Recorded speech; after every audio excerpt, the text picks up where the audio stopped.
Good evening, everyone. Hey, how's it going? Here we are. We're here again. We did a little, I guess you could say, bonus stream last night. And why is my camera was out of focus? I'm like, why am I blurry? We did a little bonus stream last night to sort of see if we could get my stream running a little smoother by using Restream.io. So we're actually streaming on Twitch right now as well as YouTube. Yeah. But for anyone watching on Twitch, we don't have the Twitch chat open. The majority of our audience is on YouTube, so that's the chat that we're looking at. Yeah, so it seemed like the stream went really well last night in terms of running smoothly. So hopefully this means that I can stream well again. It just seems like I don't know. You seem to just have it just with YouTube I itself. have a connection problem with YouTube specifically. You know, it was funny because when we released the Kameo episode on, what was it? Was it Monday? I think it was Monday. Yeah, it was last Monday. Mm-hmm. Which is an unusual release date for us, but you know, we get things out when we can at this point, I guess. Yeah. I was actually able to have it finish uploading to Dropbox and downloading to you at Dropbox, and it was at like it was like 34% or something like that. It was going to take like an hour and 45 minutes longer for me to finish uploading it. I asked you, like, how long would it take? And you're like, oh, like 15 minutes. Yeah. So it canceled my upload and you uploaded. So it's crazy how specifically my YouTube connection seems to be crap. It's like, so weird. I don't know what the deal is. I pay good money for supposedly decent internet. So, you know, I pay for Time Warner's second highest tier. And their highest tier doesn't offer a higher upload speed. So that's why... That's why I have no idea.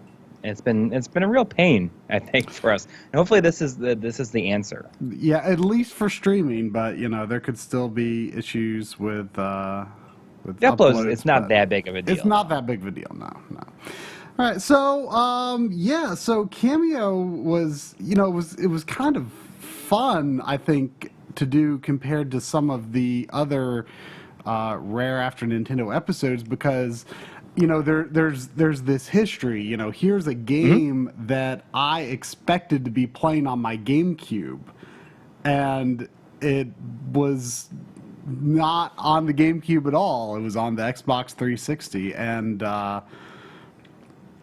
you know, that wasn't the same experience with Grab by the Ghoulies, which I believe had been prototyped on the GameCube but not announced. Conquer, of course, you know, Conquer was a remake of a game I was familiar with, but, you know, again, the remake had not been announced for a Nintendo system. So this was just interesting to kind of look through all that, and I got really excited when I saw that someone bought, I believe it was on the Assembler Games forums, bought an Xbox development kit that had a seemingly near finished version of Kameo on the Xbox. This game had been previewed at you know, E3 once or twice, I believe. It had been previewed on the GameCube and at E3. And I don't know how far along it could have been at that point. It looked pretty different. Kameo's design was a bit different.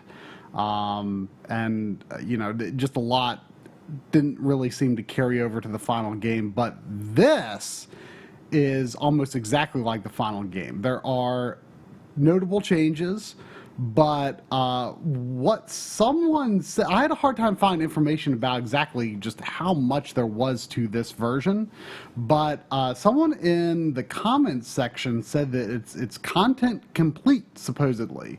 Which is absolutely insane. Absolutely insane. You know, it was kind of funny when I was looking through the... But I guess, you know, it makes sense that it was ready at launch then. Right. They were able to get it over pretty quickly. There was when I was looking around the uncompiled ISO, I found like I looked at some FMVs, and there was like an FMV that was like a sketched version of an FMV, like, you know, like so there was obviously some very unfinished stuff. Some of the sound effects seem unfinished, some of the music seems like it might be temporary, but for the most part, the level design, the enemy designs, a lot of, as far as I can tell, a lot of, you know, the encounters and stuff like that, you know, carried over straight to the final version. One of the big differences is that the final game has that overworld area, the Badlands, that sort of more like an underworld. There's like, it's weird because they wanted like, I guess I could just start playing the game to explain this, but they added this whole section that's just this big battle area. That, you know, obviously because they could push a bunch of enemies with the Xbox 360, and that was not intended to be in the final game. And there's some interesting differences. But before I get into the game, I did just want to show. So I soft mod my Xbox specifically for this. I had expected that I would soft mod my Xbox at some point for some reason, and it ended up being for this. I didn't know that this existed until I'd finished the Xbox 360 game, was just looking into things to feature in the episode. But this is a Xbox controller port. I mean, a ton of people in the chat probably know all this, but I'm definitely an Xbox newbie. So this is, you know, news to me. This is of course I knew about soft mod, but I didn't know how to do it. This is you know, it goes in the controller port, and on the other end is a female USB. You have to get That's crazy. You have to get very specific. Basically, what it's doing is it's acting like one of the memory card slots for the controllers. And so you have to get a 4 gigabyte or less memory card. It has to be specific. It's hit or miss whether it will actually work. I found this connector on Amazon, and in the people also bought section, there was this USB drive. So I thought, well, I'll just buy that. And sure enough, it worked. So there's a bit of a process to it, but it's actually not very difficult at all. You know, it's been years since I did my Wii soft mod, so I can't really remember how it went. But to me, it felt less scary than soft modding the Wii. And you need to have a game. You need to have either the original Splinter Cell, what is it, Mech Assault? Something like that? Yeah, first Mech Assault. And 007 Agent Under Fire. I used that because I found it. My local game store had 3 copies for $5 each, and so I got that, which you know, I'd previously beaten the GameCube version. I don't have it anymore, but so that's not on my backlog or nothing. So that was a good grab. So anyway, yeah, this just goes in here. And, so you know, how did what was the actual process then? You know, do you have to boot up the game and you have plug you have to download some software, put it on the USB. Well, you format the USB drive in what is it? Regular fat? Am I right on that? I think it's regular probably FAT32. I don't think it's FAT32. I think it's just regular fat. I don't know. Don't take what I'm saying here to be, you know, absolutely how to do it. I followed some forum guide for the most part. And you format it, and then you put it in the Xbox, and when you go to your data manager, it's like it says not formatted, drive not or memory card not formatted correctly, or something like that. And what it does when it does that, so you put it in a format that it can then say that, and then what it's actually doing when it says that is it formats it in FATX, which is the Xbox FAT format.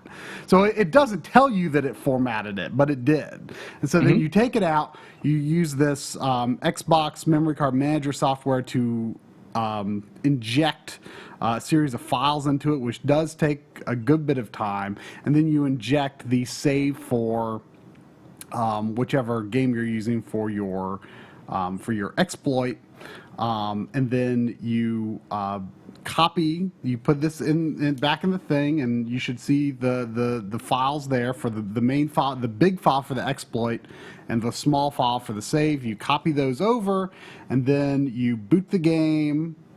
You have to like load it in a specific. You have to like load, like in the case of 007, you load a mission, then exit the mission, and then you go to a menu where it says load mission. You choose your file there, and then it switches from the game to the main exploit installation menu. Oh, wow. And then there was a number of things to do there. You have to do some backups of the EEPROM, and you have to choose a interface for your soft mod, and you do a number of things. And I kind of just did what the guide told me to because I didn't really know any better. So anyway, yeah, it was actually not that bad. And so now I can play, burned discs, which is how I was able to play Kameo. So let me switch over. Is it easy to switch the hard drive? I mean, you have to get an IDE hard drive. But... There is more to it. I mean, it doesn't necessarily have to be an IDE hard drive. I think, you can use like an IDE to SATA adapter and use a modern standard drive or a SATA drive.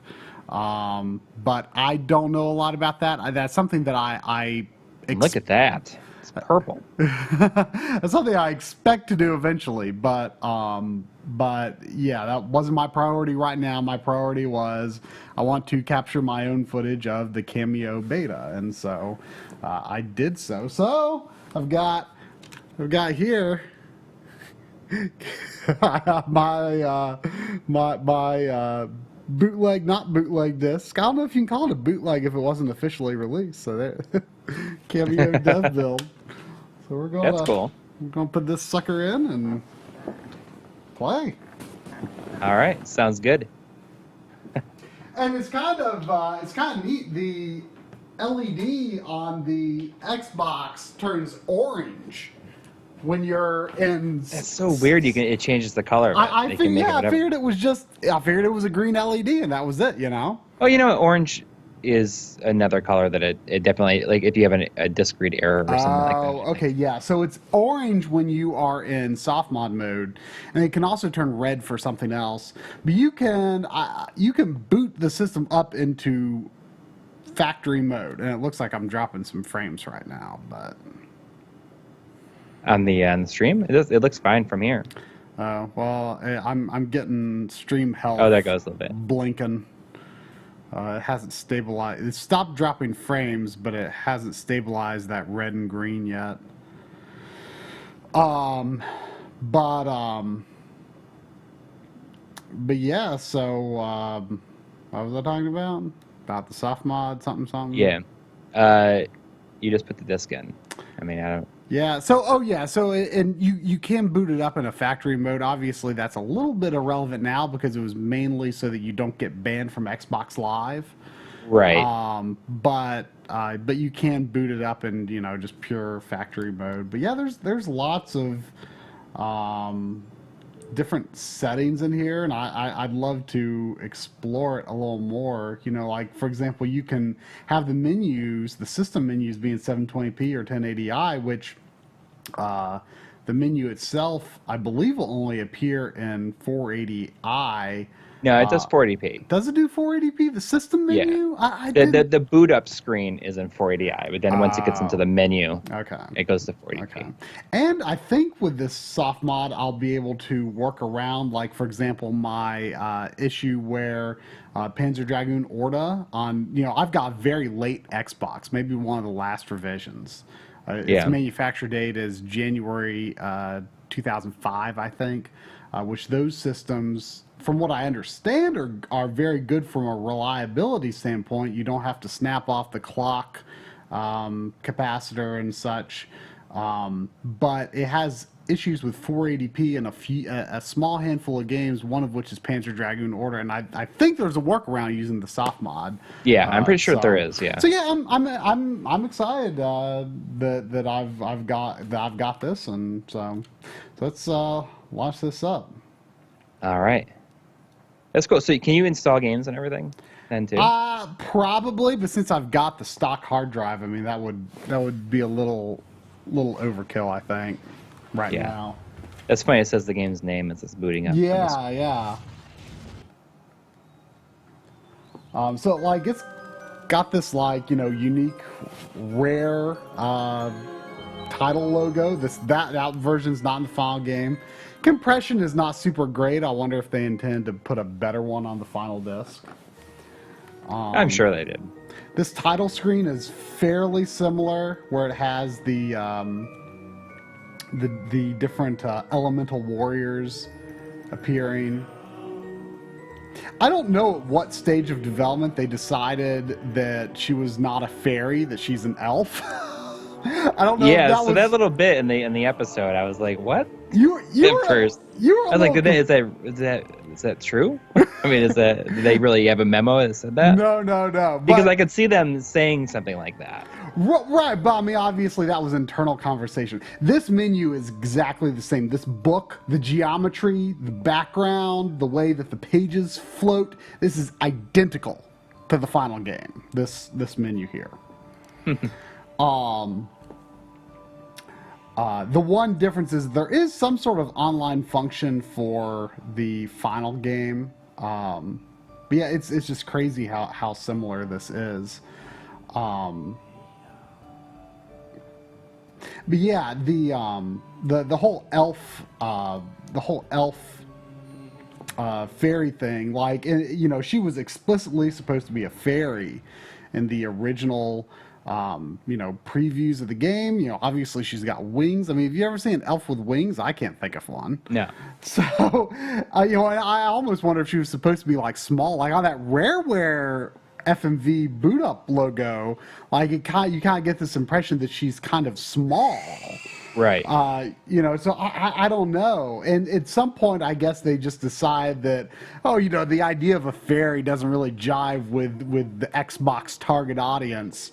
And I read an interview with the game director he, in retrospect, he says the Kameo is kind of a sore point for him because he was, the project lead from the beginning. And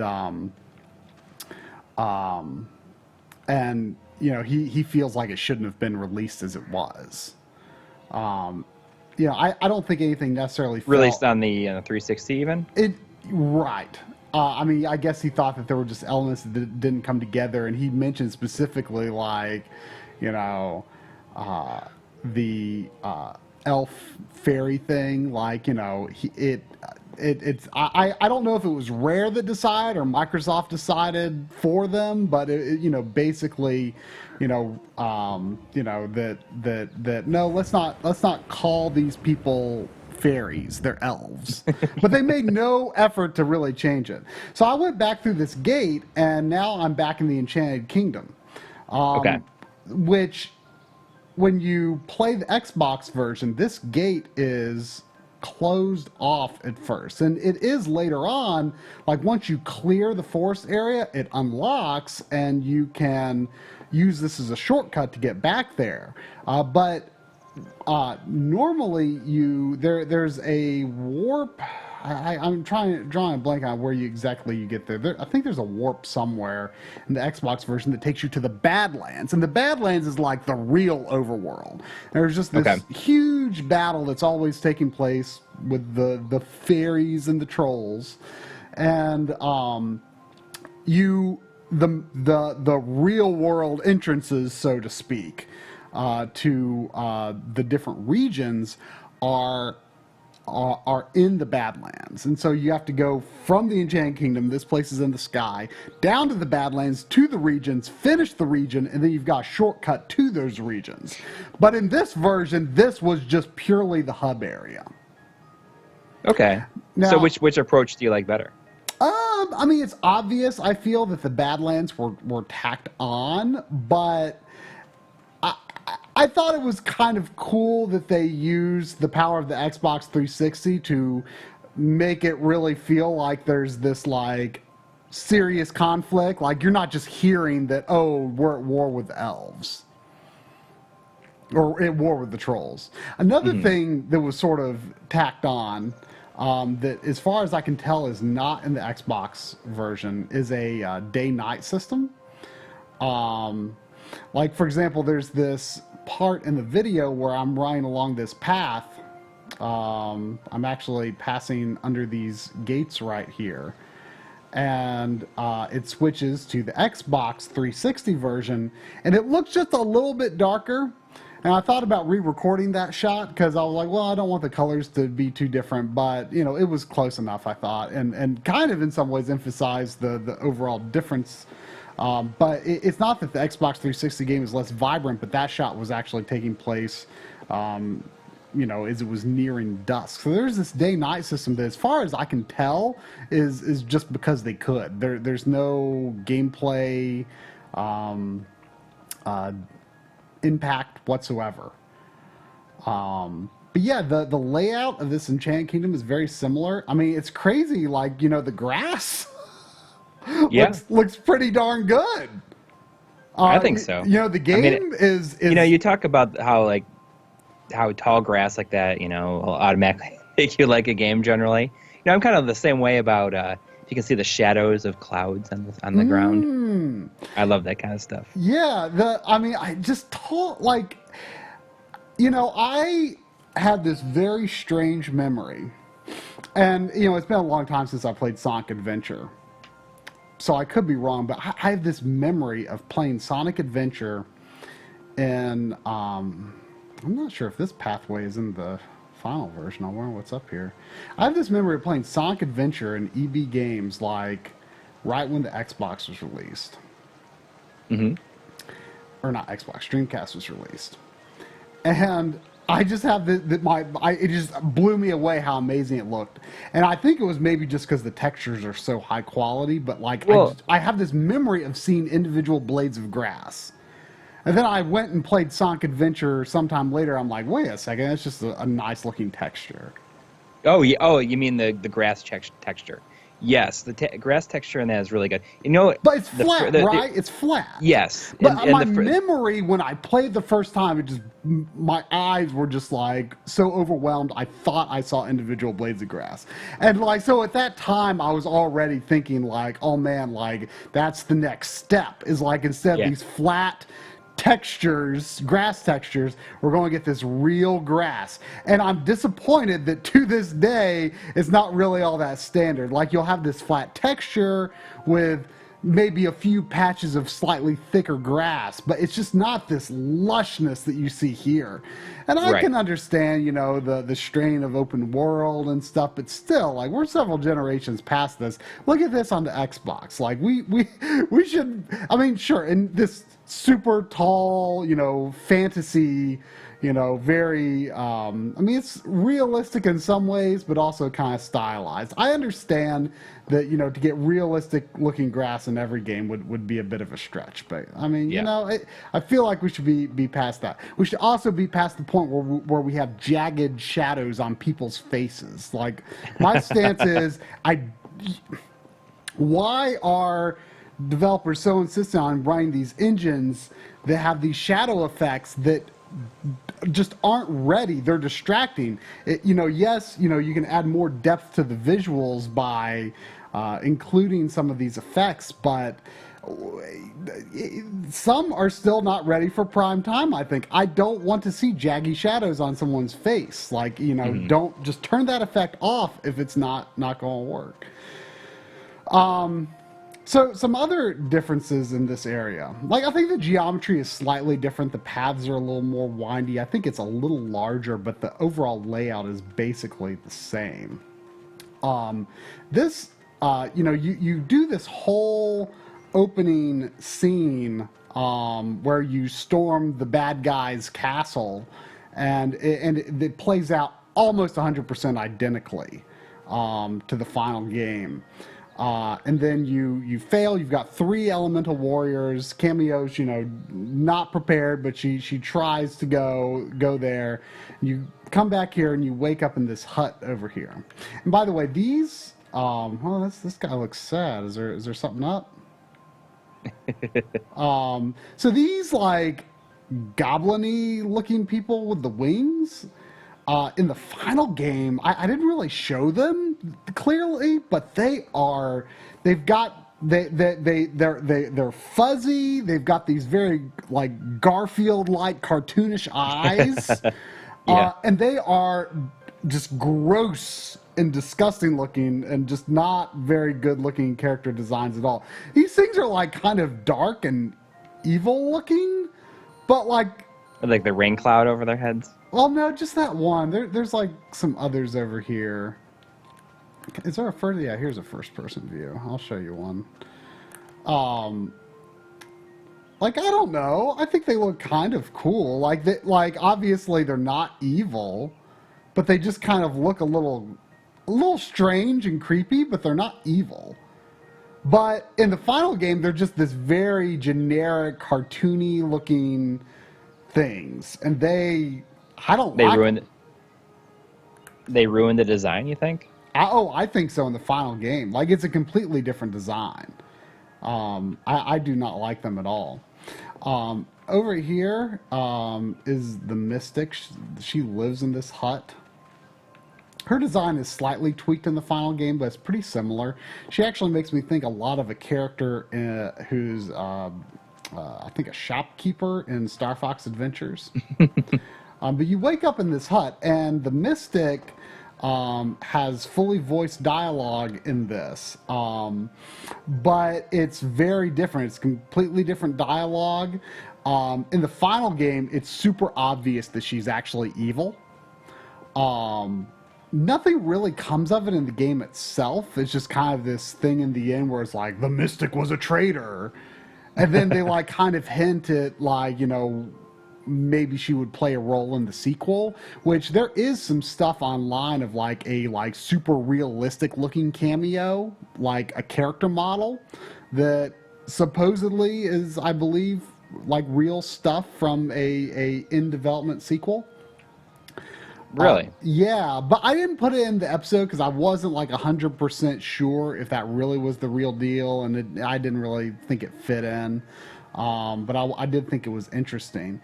So at one point they definitely were thinking about doing a sequel, but I don't think the game sold that well. Probably before the game came out. Yeah. That's when they were thinking about it. Yeah, and like Kameo looks like super realistic. Like, you know what I think she she almost looks like Quiet with Kameo's clothes. Oh, her hair, the new version? like her hair and her face looks like Quiet from Metal Gear Solid 5. I don't know, it's kind of weird. Let's go to a different area. I mean, go to Yeah, like yeah, yeah. get Well, into the game. You're just like running around like it's cool. Tall grass. So I want to show you. There's before I left, I wanted to show the inside of the castle. And you know, so the basic geometry very similar, but then they added those parallax occlusion maps like to almost every surface in the game. It's kind of crazy because you don't really see that like in an obviously apparent fashion that you would see in modern games. It's either much more subtle or they use different texturing effects. I showed this area in the video. You know, pretty similar looking, but I guess the bloom and the lighting is more intense. There's more characters wandering around in the final. There's also a room over here where there was kind of an optional area where you could like climb up the walls here once you've got Chilla, which is the elemental warrior that lets you like climb icy walls. Looks a bit different here. But it's crazy to me that this was at the stage of development that it was at, that it's like so well optimized. I mean, this is running at like a solid frame rate and everything. I got one lockup really early on when I first started playing. And I started over, and I didn't have any more lockups. One more thing I want to show before I go to the first area, which is where I'm going to see if I can sort of push through and like make some like actual progress in the game, because it kind of just blows me away that supposedly this is content complete. I don't have any expectation of finishing it by any means, but it's still kind of crazy.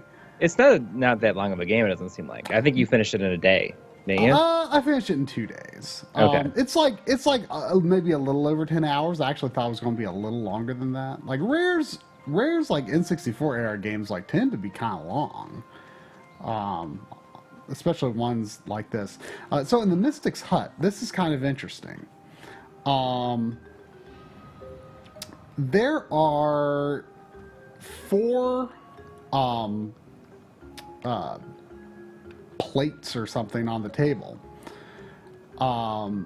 And these were not in the final game. And this green orb that's sitting there, the Mystic actually has a very similar orb in her eye. And those orbs were in the final game, supposedly lost. And you can collect them and equip them for sort of a, you might have higher attack but lesser defense or something like that. Mm-hmm.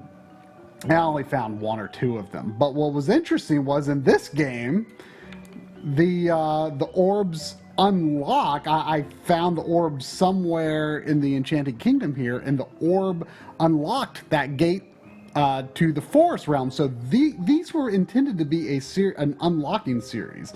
Now, what I don't know, supposedly this is content complete. So this opens the way to the forest area. That's probably to the water area, and then the snow area. But then here's this red one. There is a fire temple that you have to protect in the Badlands at one scripted point in the game. Oh, right. There's no. It wouldn't be in this. There's no dedicated fire region. So what I don't know is there like a whole fire region in this version of the game, or did they plan for it? And obviously, I'm not going to play far enough to find out, but that would be amazing. If it has like a whole cut level, essentially. Yeah. So, because like I said, there's really only 3 main areas in the video, and so the fact that there are 4 unlock surfaces, whatever, in here is interesting. But another interesting thing I was going to say about the Mystic, in the final game, she's like so obviously evil. She's like, oh, you need to do this so that I can, so that you can, she's like trying to steal the things that you're going to be collecting, right? Right, yeah. It's like super played up and very obvious. In this game, in this version, I don't recall her talking like that at all. And the book,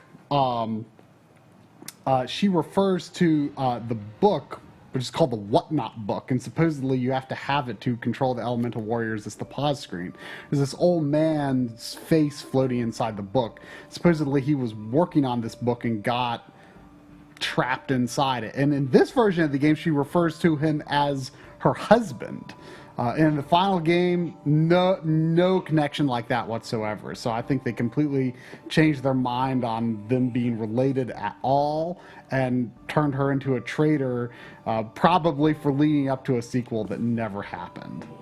But yeah, this book interface, very similar. Somebody's asking how you get the game not to freeze after the first location, but you haven't played that far. You never played that far in this version. Well, I played, if by first location you mean the Thorn's Castle, because you fight through Thorn's Castle and then, Kameo loses the 3 elemental warriors she has, and then you wake up in the Enchanted Kingdom. I played that far. I've wandered around this area, but I've not played any yet. And not really played for real. It locked in the very, very first area. The first time you have to use Major Ruin, and I rolled up this slope and went inside a pipe. It froze inside that pipe. Second time I tried, I got past that part and it hasn't froze on me since. I heard that development kits have more RAM, so apparently they get around bugs more easily. Okay. Interesting. It seems like that'd be a bad thing. Because it would help them not catch things. Yeah, I mean, maybe they can run on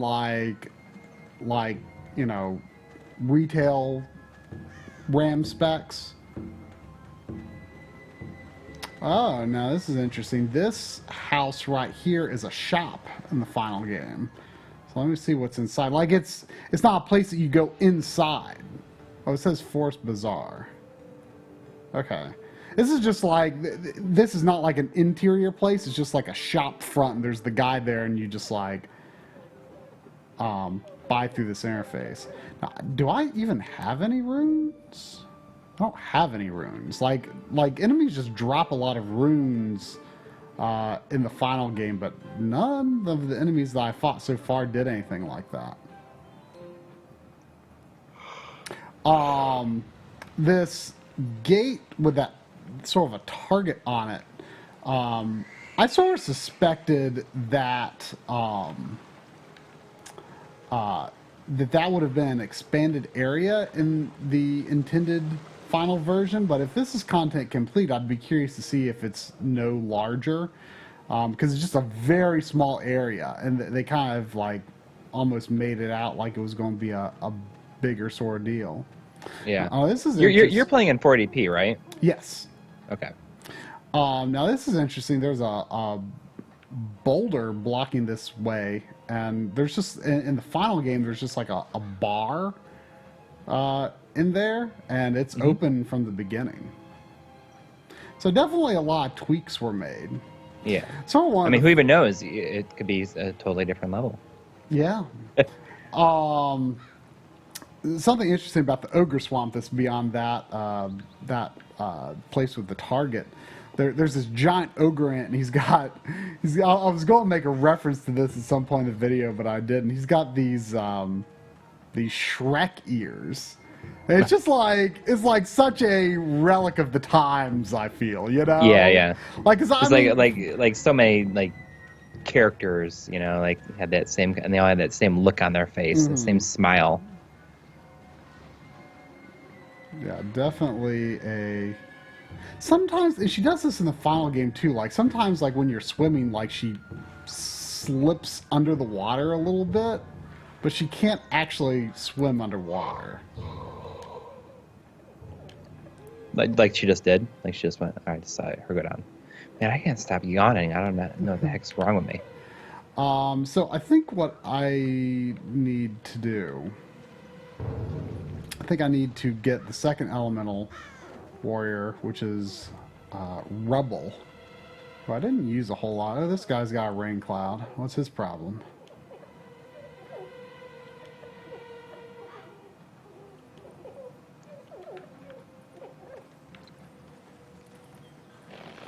So one of the things Pummelweed can do, I just transformed into him. He can go underground, so if there's like a small pathway, you can crawl under it with him.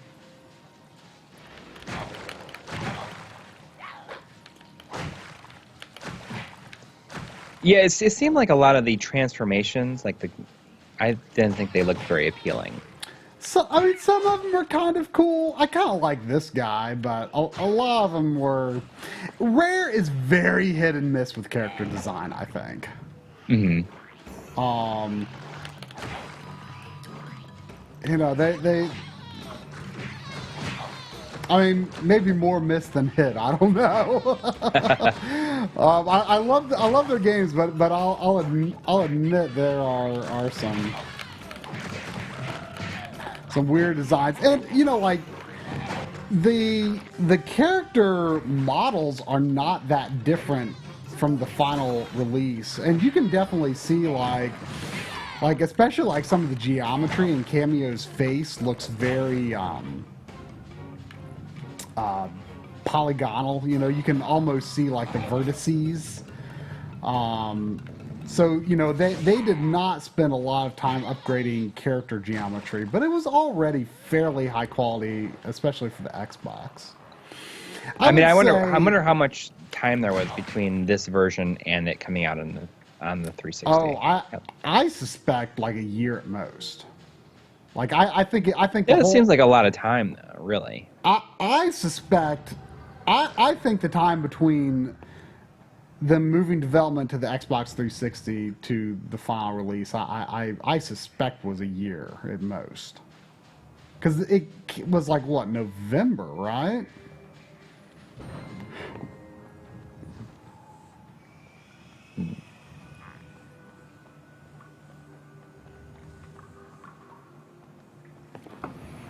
I might turn the volume up a little bit because there's not a ton of sound.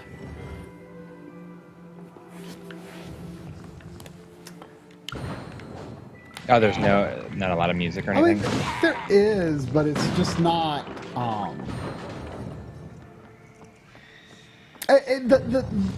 The audio component feels very unfinished. This is temporary text. Is that what it said? It says this is temporary text.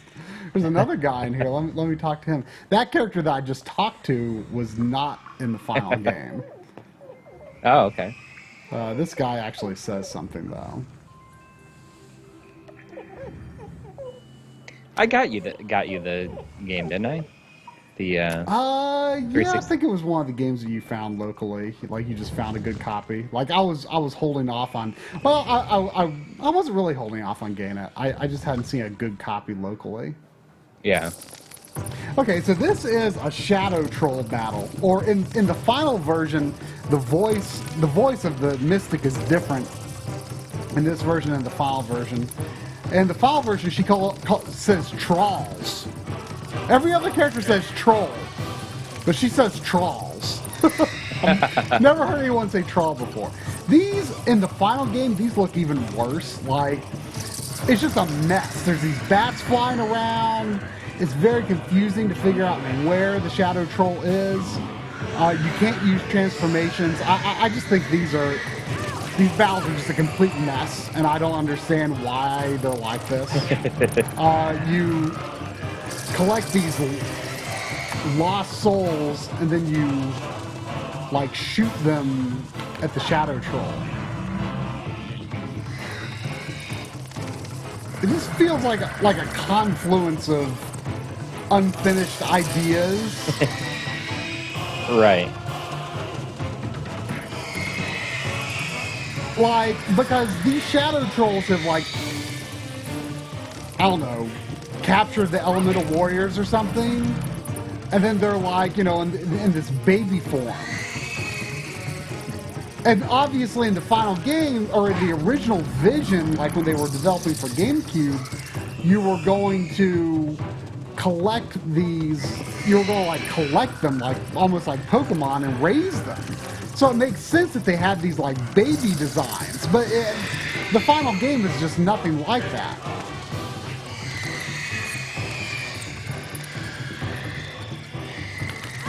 Also, something interesting is that the first Shadow Troll only took 1 hit, the second one only took 2 hits, and then I think they took 3 or 4 after that.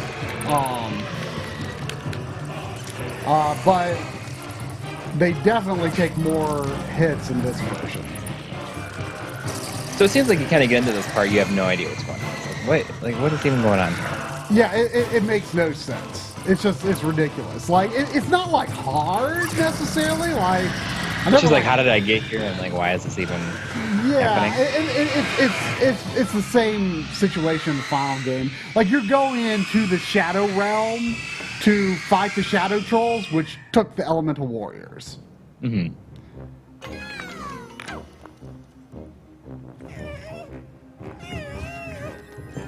And these FMVs are similar, but I think not exactly the same as the renders in the final version. Now, another difference is that FMV plays in the final game. You approach the baby, and then it like goes inside Kameo, and then it plays the FMV where it transforms. Here, as soon as they're dropped, they play the transformation FMV, and then you pick up the spirit. So it's kind of reversed. I mean, functionally it makes no difference, but it's just an observation of the differences.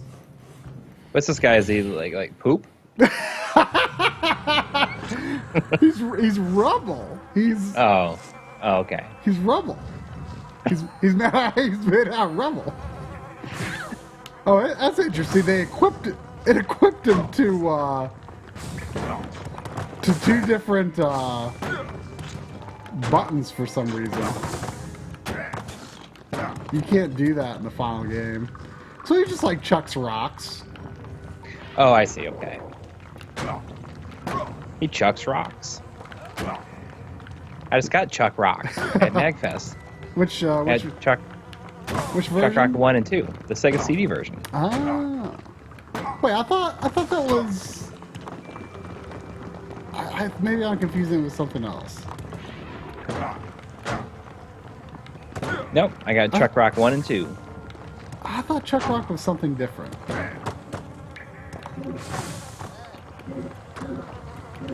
I think I'm confusing it with a game that had like a Genesis and Super Nintendo version. There's a Super Nintendo version. Oh, really? Yeah, I should go get some of those magazines that I got. Yeah. I got 21 issues of EGM from 93 to 94 in the mail this week. It's awesome. Yeah, I mean, basically we're just hoping for those to be a good, because I use a lot of Nintendo Power shots in this episode, and I like doing that. Like, I like being able to show, like, It gives you something interesting to show, and it's like kind of a cool like time capsule thing. Yeah, this is how people from the time were looking at this upcoming game or this newly released game. Like, it's yeah. And now I'm kind of like, I want to get some issues of Game Players and maybe even some old Game Pros, like really early Game Pros. Mm-hmm. And it got a little like maybe some video games, computer entertainment, just to have a smattering of them. But I mean, I was really all about like Game Fan and EGM are like for my magazines. But I read them all, I guess, at the time. But man, if I had kept all my old ones, that would have been the best thing ever. Why did I do that? So, can I talk a little bit about my the thing I was showing you earlier with my component switch? Oh yeah. So, a couple months ago, I got a component switch. We both use a impact component switch, which is I think 6 inputs and 2 outputs. Yeah, it's pretty great. Yeah. So I got another one from Impact, which is a 3 input, 5 output one, so that I could split signal to like multiple displays. And recently I started to kind of notice some issues with it, such as a like kind of weird graphical like I don't even know. It's like a glitch, but it's like I don't even know how to explain it. It's like this. It's like a flash of color when the brightness on the screen changes. And I had this feeding. I had the like that signals from that feeding multiple monitors that like I used to shoot stuff off of, and I kind of was looking at it. I was like, I don't know if I can use this, because then I started noticing some weird like color banding. Like it's hard to really explain what the issue is with it. I mean, I guess I could probably post a link to the video file in the chat for people to see. But it essentially just made me feel like it's unusable. Yeah. Like for shooting off screen and stuff. So, I mean, I didn't tell you about this because I guess I was a little embarrassed. I didn't mention it to you. So I've been kind of like struggling with this issue for a couple days, and I was like, well, I desperately need a splitter to feed these different displays. So I just on a whim went on eBay, and I got a second Extron switch. It was $40 shipped. And I use that to like feed from my other Extron into this, and then that feeds everything, and everything is perfect now. By the way, how I just got through there, unless I'm forgetting something, I do not think that's how you got through there in the final game. I remember those trees with the single eyes were there, but I don't remember doing that. There's like no sound effects or music in this scene at all. It's just showing it. Yeah, showing your evil sister. Oh wait, that's a friendly dude. Why am I punching him? So I got this other Extron switcher, and it seems to like have solved all my issues. I think with that, like I've decided like I'm no longer gonna be like tweaking my setup. I just need to like cut myself off from it. We'll see. I mean, I don't understand how I could like change or optimize things anymore. Well, you've said that many times before. Yeah, I've said it like so many times. But I mean, there's definitely some optimizations I'm going to be trying to make between now and the Switch launch. Right. Because in part I need to run a new HDMI for the Switch. I'm going to need to implement an extra switcher, which I already bought the extra switcher. And two, I need to be ready to I need to be ready for 4K for my PS4 Pro. I just want everything to be ready for it when I get a 4K TV. Yeah. I'm not ready for it yet, but I want, while I'm running a new wire for the Switch, may as well. Yeah. Well, I mean, I use the switchers and the splitters that are, 4K ready. I don't know if it's like the newest HDCP version. So I should be okay. Someone on Twitter was telling me that the HDCP 2.2 did not matter for 4K and HDR on the PS4 Pro. I thought it did, but someone on Twitter said that it's just like a bandwidth thing. So you just need like HDMI. It only matters for it only matters for like Blu-ray and stuff that you have the HDCP 2.2. Oh, okay. And something yeah, something I didn't realize, what he said was that like when you turn HDCP off in the PS4, it does not it doesn't turn off. It doesn't. It's like a firmware issue going on right now, I think. Oh, right now there's an issue. Yeah, and it doesn't affect us because we just leave it on anyways. Okay, right? well, what he said was that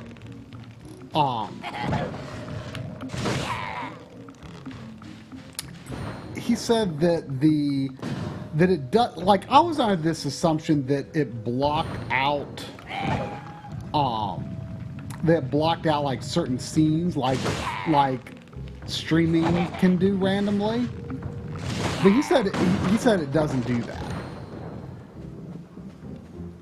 Like, do you know what I mean? Like how like streaming can just block whatever scene the developer wants to do. Like, right. I thought that turning off HDCP still blocked the same stuff, but it turns out that's not true at all. That was just a bad assumption on my part. So stripping HDCP for 4K may not even be necessary at all. Okay. Yeah, I mean, if you can just turn it off in the system side, it doesn't matter. Yeah. Right. I thought that we wouldn't be able to capture everything that we wanted to capture from PS4, unless we were able to ship the HDCP. But I'll still look into that because it just make things simple. Right. But the nice thing, I guess, you learned from John Linneman that HDR is like all metadata. Right. So if something is incapable of HDR, but you have HDR on, you're still just going to be getting that full range RGB, digital RGB. But the HDR, if it is going to it, so in other words, you can be your display is deciphering the metadata, I guess. Right. So in other words, if you have HDR on and you are splitting to your TV and capture device, and your capture device cannot do HDR, You're just not going to see it. You're not going to see it, but it's not like your colors will be incorrect in your capture. Right. That's what I was worried about. I was worried that it was going to be like, it was going to be sending through like a different type of color space, but it's still going to be seeing the full range color space. The Right. HDR metadata will be interpreted by a device that will interpret it or not. Yeah, I mean that's what how I understand it to work. Yes. Speaking of John, did you watch his Halo DF retro? I only watched no, like I didn't know that. It's 47 minutes long. Oh my gosh! Well, I've only played like the briefest bits of Halo, so. Okay, and you want to play it, right? I do want to play it, so I might hold off. Not that I see Halo as being a thing that can be terribly spoiled, but I remember at the time when I played it in Funko-Land, like I remember just thinking like the level design looked very bland, but yeah, for the time, you go out in these like wide open areas, which is like not something you really did in first person shooters really in that way before that point. Yeah, I imagine I would be much more accepting of that today, but at the time I was like, I don't want an Xbox. I think I've said before how like I kind of took this attitude with like when Sony released the PlayStation, like it just made no sense to me why people were buying into it, because to me it looked like the same thing as Philips CDI or 3DO. It was just another electronics company trying to get in, and I think I saw. I guess at the time I definitely saw Microsoft as having more potential than I initially saw those other companies as having, but you didn't really follow the development or anything of it. I mean, you ever seen? You ever seen the pictures of the development kit that was like a big silver X? I may have seen that. I mean, I didn't follow it a lot up front. I mean, I remember the initial reactions when Microsoft announced that they were going to make a video game console. People were just like, ew, Yeah. It's so interesting because that was kind of, in a lot of ways, it was at the height of Microsoft's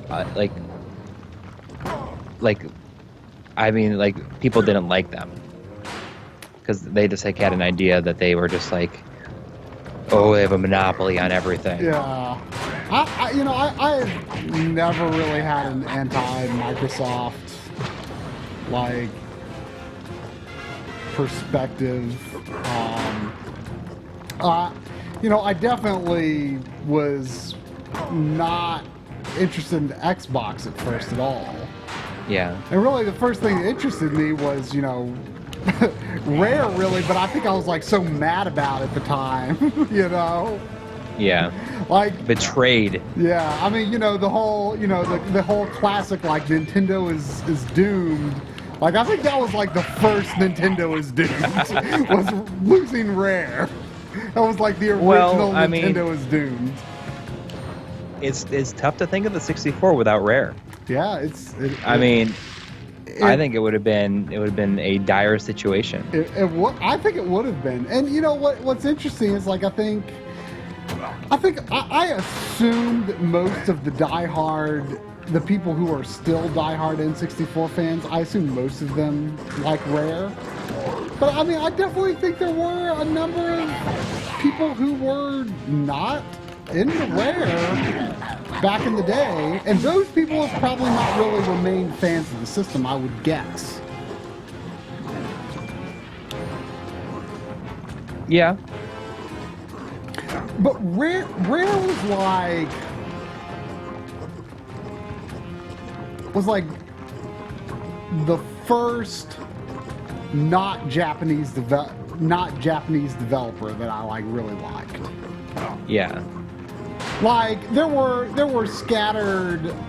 I mean, there were certainly scattered games here and there that that I got into, but it was like the first developer that I was like, I really like everything this developer does. Do you think if they would have had nearly the momentum that they did without GoldenEye?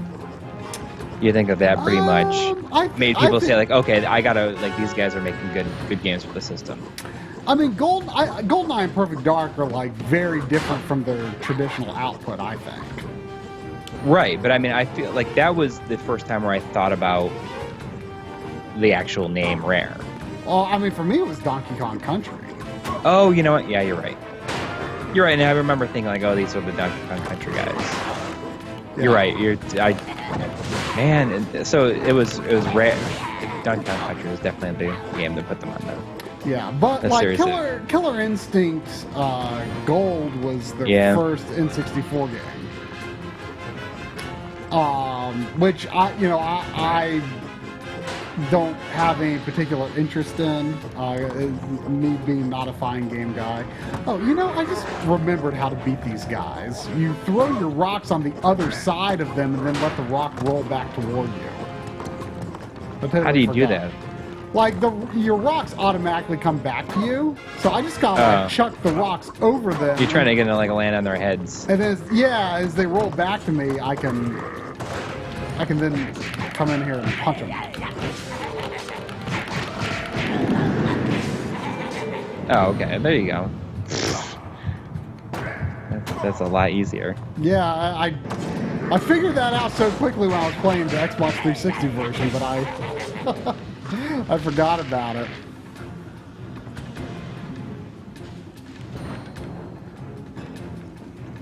I can't believe like the 64 is 21 years old this year. That's insane. It's old enough to drink almost. It is. Oh, or it will be, yeah. Yeah, that's crazy. Pretty crazy. I mean, I think about stuff like, kids who are going into college are like younger than the N64. It's unacceptable. It's gonna be interesting.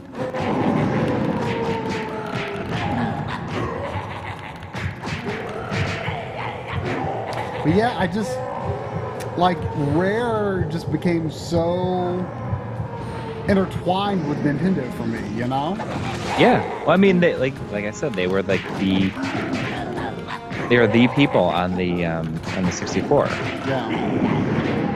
And their games were heavily delayed. They had a reputation for delaying games and not sharing a lot of information. But you still look back. I mean, they put out a lot of games. They put out a lot of games. I mean, they had multiple teams, and they usually put out several games a year.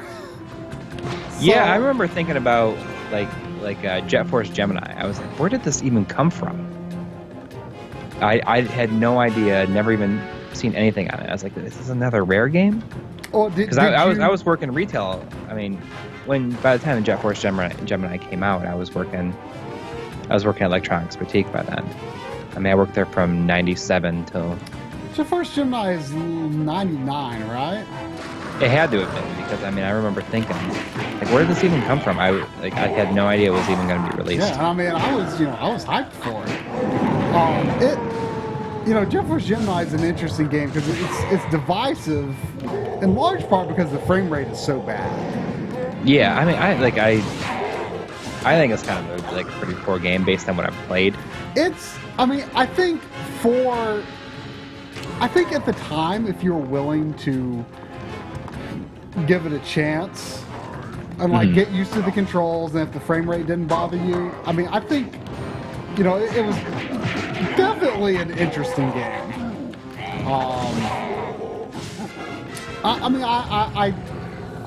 I like it a lot, but it's definitely a game that would be hard to go back to. But do you know about like the original character designs for that game? Not at all. Nope.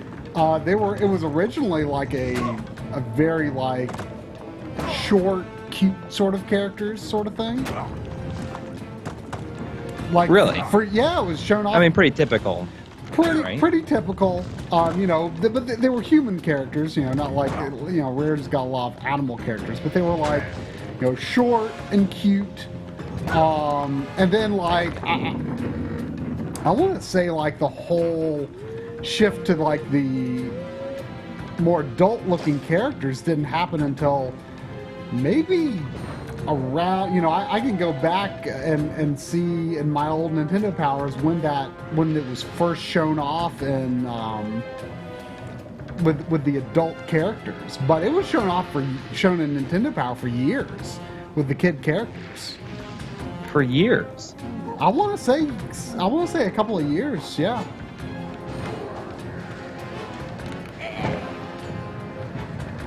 I'm trying to get that the Dark Cloud off of PSN right now. Since before I forget, 'cause I think the sale ends tonight at midnight. Seeing if there's anything else that's worth getting. Anybody in the chat? The PSN sale is going on this weekend. Any must-haves? I downloaded. I showed on our little test stream last night some Road Galaxy, which was another game that was on sale, and I was not really that impressed by how the PS4 handled it as a PS2 classic. I'd like to see how some other games work, but I expected to be more impressed. Yeah, I mean, I have to kind of see it for myself because I just saw it through your stream. I feel like I need to. Are you going to get that too? No. No, I mean, if I play it, I will play it on the original version because I have that version too.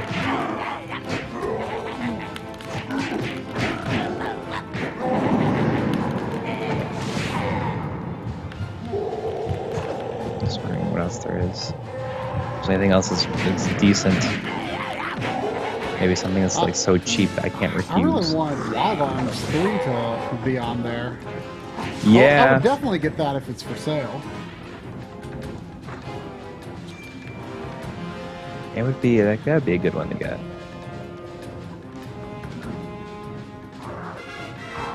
It's a weird selection of games that are available.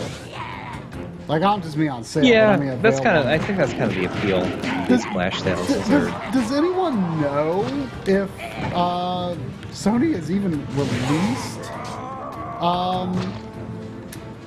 released any PS2 classics recently? Because like I wonder if that's like dead. Yeah, I don't know.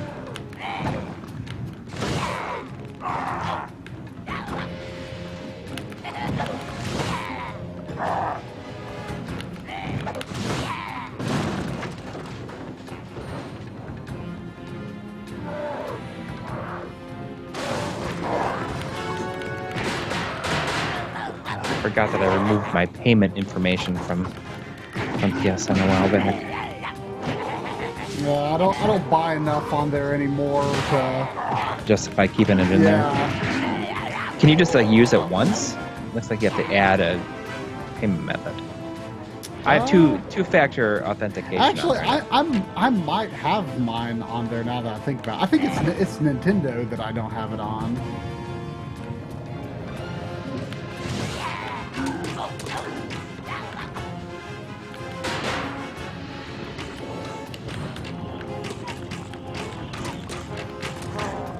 Let's just use my wrong card.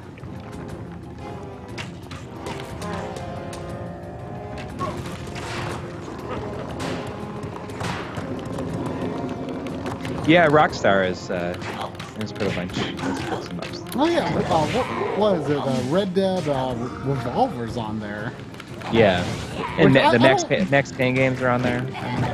Like, I know that Red Dead Revolver was made by like a totally different team. But wasn't that game originally published by like Capcom? Something like that, or it was gonna be.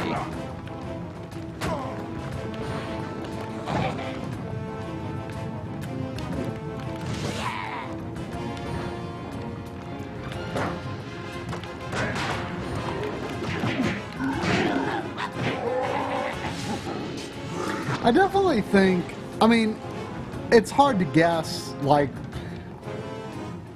what kind of effects were going to be added to this game and sort of the final pass. But, like, I do think that Conquer Live and Reloaded looks better than this. Like, this looks good. Like, I mean, visually, it's a complete looking game for the most part. You know, there's definitely little things, but you know, overall it looks pretty complete and polished. But Conquer just has this very solid, polished look to it that I really like. I mean, I would say it looks more polished than the final version of this game, which I would say makes sense. You know, I mean, they did have to get this out as a 360 launch title.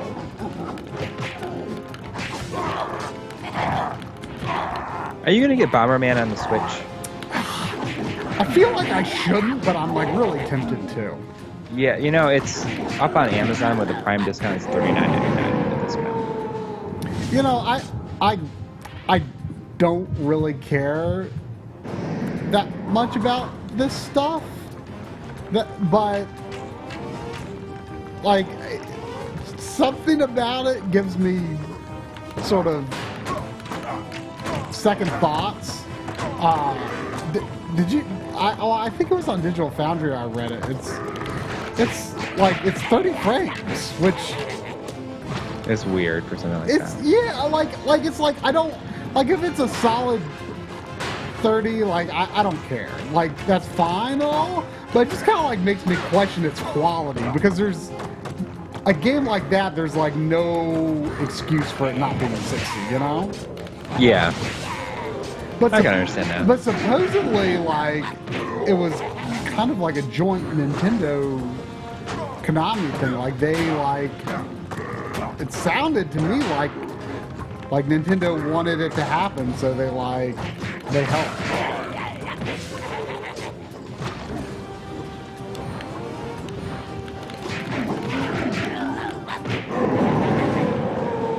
Yeah, I mean, like I say, like I don't really care about 60 frames that much for that sort of game. Like it's fine, but it's just. I mean, it's not like it makes you concerned. Like how it just makes me concerned that the development may have not been, the process may have not been what it should have been. You know? right? Yeah. I mean, I'm gonna hold off on it from now. I was like thinking about it, but I'm like, oh. I've got it pre-ordered, but I don't care. I don't know if I'm going to keep it. It's tempting though, just because it's like such an odd thing that's even happening, you know? Yeah. And like, you know, I mean, there's definitely the perspective of like, oh, I don't want to support Konami anymore, but at the same time, it's like, I don't know what good not buying that is going to do. Yeah. Christopher in the chat, how much is Class of Heroes for the PS3 going for these days? Because I have mine as well. I've actually never opened it.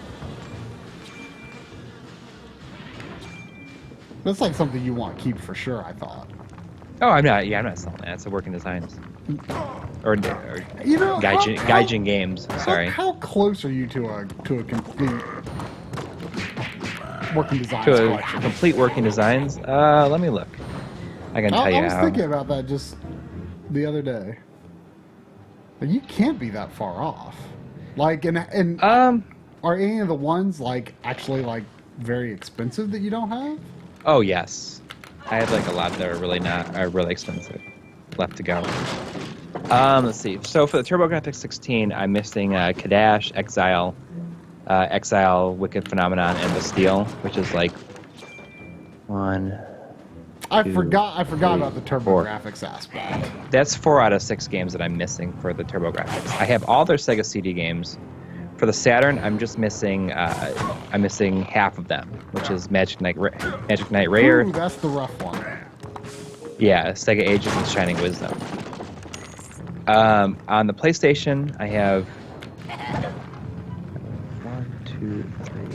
On the PlayStation, I'm only missing Ray Crisis and Vanguard Bandits, and I have all their PlayStation 2 games.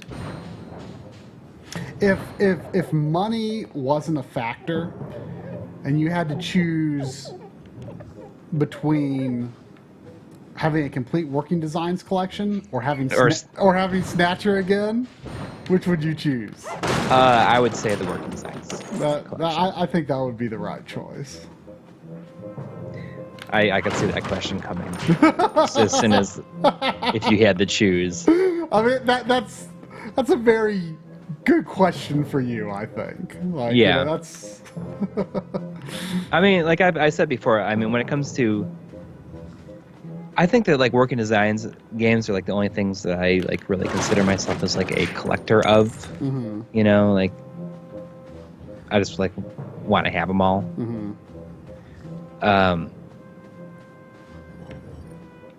But I mean, you know, like Snatcher would be an awesome thing to have. And I used to have it. You know, out of all these, like I used to have Magic Knight Ray Earth and Vanguard Bandits. So I was like 2 of those. So out of all their games, I'm missing 1, 2, 3, 4, 5, 6, 7, 8, 9 of their games I'm missing.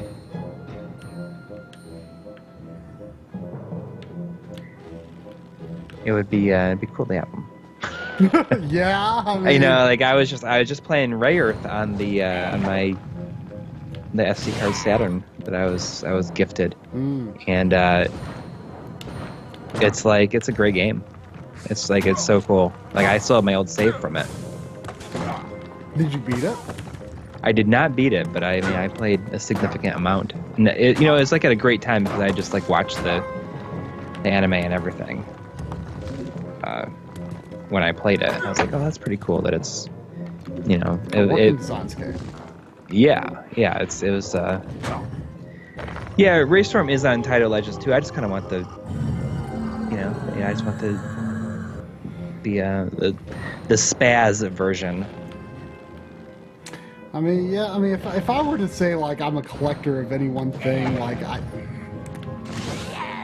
the only thing I can really think to say is like I don't know, Kirby, I guess, but it's. I mean, I certainly don't own them all like in the box or anything. I don't know. It almost feels lazy to me to say that like I collect like something and it's like Nintendo because like to me Nintendo is just like default. Like of course I'm going to get it. It's Nintendo, you know. It's like so it's like not even a question for a lot of their stuff. I mean. It's not like I buy every Nintendo game, but like certain series, you know, Zelda, Mario, like I'm always going to get, except like the Mario like spin-off and party games, I don't get all of those anymore, but one time I did. I own every single Mario-related game for the N64. In the box, too. Like, I mean, because I did that back because there's almost nothing else to buy. I mean, you're not wrong in some ways. I mean, if you had the selection of games that were on the Super NES on the N64, I mean, I don't think you'd be buying. How many Mario Party games were even on the system? 3, and the third one. Did you play it enough to justify getting it? The first 2, yes. The third one, not really. Yeah. This guy looks almost exactly like he does in the final game.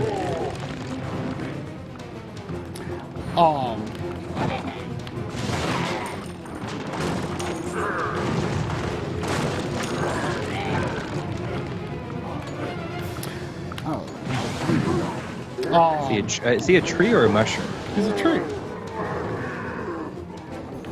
He looks kind of like a mushroom. But, I saw his top of him. He kind of almost looks like the big mushroom from the Monster Boy games. An evil version. Yeah. Class of Heroes on eBay unopened is 210 by now. Interesting. What about the PSP ones? Specifically the Kickstarter backer exclusive version. So I have 2 of the Classic Heroes 2 on the PSP. I got 2 variations. There's one for people that backed their Kickstarter that failed, and one that was for everybody else. So I have one of each. Yeah, that was the only reason I got Dr. Mario 64. Because it came out in like 2001. I was like, I somehow ended up buying every single other game. I'm like, not stopping now. You know? When I was doing the Everdrive episode, I saw that on the SD card. I was like, oh, I forgot this even existed. Dr. Mario? It's heavy. It's heavy, too. What do you mean? Like, it's a heavy cart. Why? I don't know.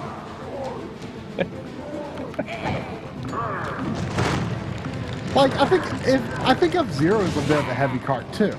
Yeah. I think, right? It feels like about like F-Zero.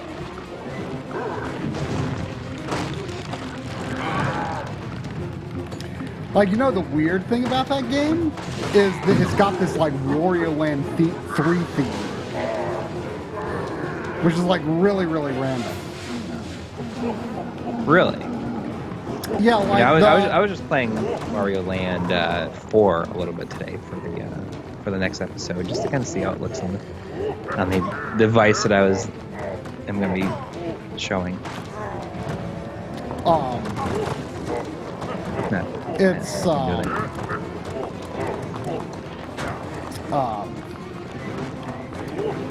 oh yeah, it's so like in the versus mode, like the story mode or whatever, if you want to call it that, in Dr. Mario 64, like the enemies that you fight are like from Wario Land 3,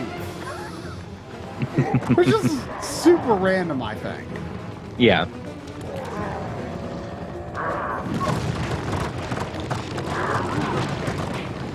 I gotta really start playing more games. Yeah. It's been it's been tough, but I need to like prioritize just like playing some of these things that I just like haven't had a chance to. Absolutely. I gotta start quit screwing around with my setup and just play games. Yeah. It's about time, I think. I think so too. Yeah. I mean, I've been trying to make some time. I mean, I definitely went on a bit of a binge after finishing the Game Boy episode. Oh yeah. Which was good. Hard earned, or well earned. I needed it. Yeah. Should we talk about like what we're going to be releasing probably like this week? Oh yeah. So, it's going to be, Coury's going to be working on an episode. Yeah, I'm working on an episode for I wanted it to be this weekend, but my wife has a whole bunch of like work obligations and is going to be working late all week, and that gives me very little time to work on the episode to get it out like by this weekend. So it's probably going to be like early to mid next week. But in the meantime, we have something else planned. It's not an episode. It's not an episode. But it's going to be a video. We're going to make a video that's just sort of an update on the FrameMeister situation, because we get a lot of questions about it. A lot of people are asking, why is the FrameMeister $800 right now? What are we going to do now that's going away? Yeah. Or like what is even going on with it? And it's a lot of people are panicking, I think. And there's a lot of confusion. People don't have all the facts. People don't know really, like what the best ways to buy it are. People are wondering, should we wait for a successor? What about the OSSC? So we address a lot of that stuff, just to sort of help people hopefully make some more informed decisions. Right. It's. I think that it's a good thing for us to do, and we never anticipated to be like in a position where we'd like, oh, we're going to do an update video. Mm-hmm. But I think that it would be helpful for a lot of people. So this guy has these wings, and I feel fairly sure that he does not have them in the final game. I can see why they would remove them. It looks kind of goofy. Kameo, that was great. So that's kind of the idea, and that's probably going to be out like midweek, I think. So at least they get something on the channel for people. Because it just has turned out to the way that it's just not going to happen in time. I mean, my son's birthday is on Tuesday, and like my wife has this work thing. It's like goes late until on Tuesday night and late on Thursday night. So it's just going to be really tough. So in the meantime, like we're going to do that, and then we'll have this. So he just said elves, so they were definitely calling them elves, at least at this point.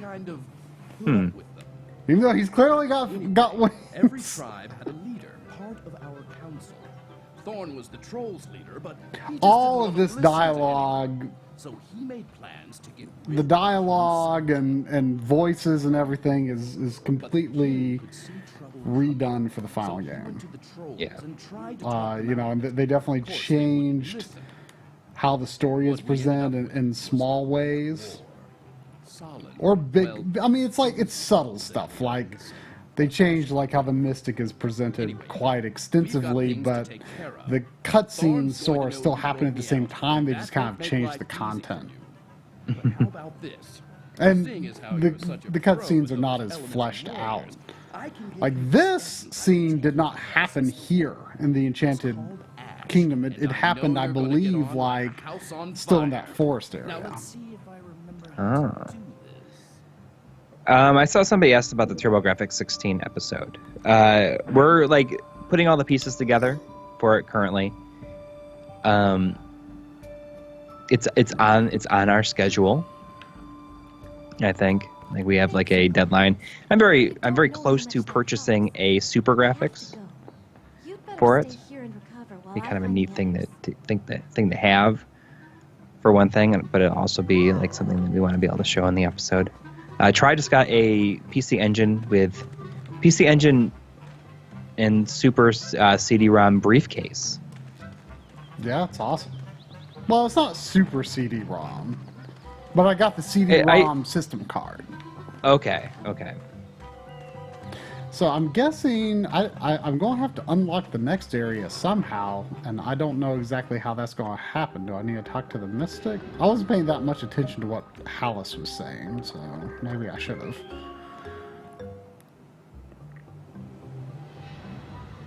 Are you able to hot swap creatures by holding down the Oh, are you talking like when you go into like that radial menu that had all of them on it? I actually didn't use that in the game. I kind of, in the final game, I thought that was kind of messy. It didn't work that well. Yeah. And I preferred going into the menu and being like, okay, I think I'm going to take these with me right now. So you can normally equip 3, but there is a hot swap thing later. But right now I've only got 3, so it doesn't really matter. I think it was this guy at this gate in the final game. He's like, oh man, this is the cushiest job in the world. This gate's been sealed for so long and nothing comes through it. And then when you unlock the gate later, he's like, why don't you think about other people?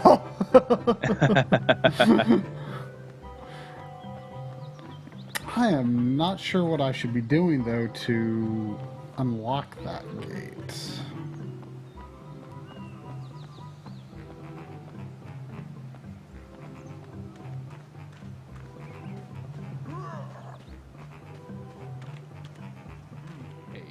down to the dungeons, be careful.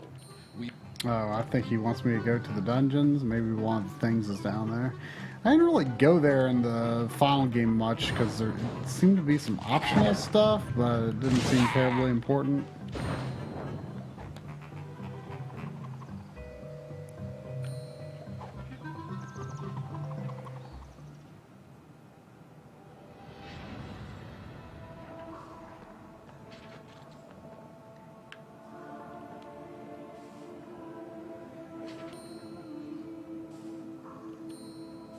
So did you get your system card, your 3.0 card, like working all the time now? I mean, I plugged it in and it worked, and I didn't unplug it and try it again. Mm-hmm. I think there was like some sticky stuff on the contacts. Oh. I think I got. So you kind of were going, you were tweeting about it the other day. Is like there was like a receipt in there Yeah. from purchasing in like 1990 or something. It was like July 1990 or something like that. How yeah. cool is that? And you like the receipt just seemed to be printed on like a higher quality paper with like high quality ink. Like it just holds up a lot better than what we're used to here. I think because I think a receipt from that time would mostly have been faded. Yeah, but I mean, if it's been in the manual and everything, Yeah. if there's no sunlight or anything on it. Yeah, someone tweeted that it was. Oh, let me bring up Twitter. What did he call it? It was like it was someone from Japan or someone who lives in Japan. Oh, like found the location? Someone tweeted like a Google Earth picture, but then someone else tweeted. Where is it? I don't see it right now. Oh, here. Someone says that was bought from a beaver home. It's like Home Depot in Japan. Also, the items are listed as toys. So. That's cool, though. That's a cool thing they have.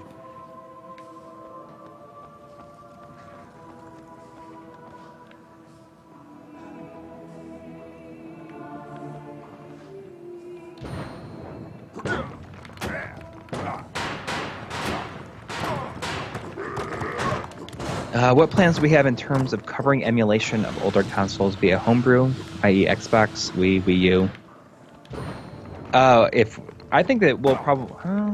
I think in the Xbox 200 series episode and the Wii 200 episode, I feel like we will feature it to some extent in that, but probably not go crazy with it. Yeah. I mean, emulation is not like exactly our forte. We bring it up here and there. I think we ever do an episode, it'll be like an episode dedicated to like different ways to play consoles on other consoles. I guess that might be a good way to do it. Like not on like PC, but like, you know, like playing NES games on a homebrew, you know what I mean? On a Wii or like even like the Dreamcast, like using the emulators on the Dreamcast. But I think like for the Wii episode, like I think it's worth addressing at least to the point of, from a picture quality standpoint, like is just briefly address, is it worth, you know, playing this way? Yeah. I think we did that. If we did that episode, like Bleem would probably be included in that.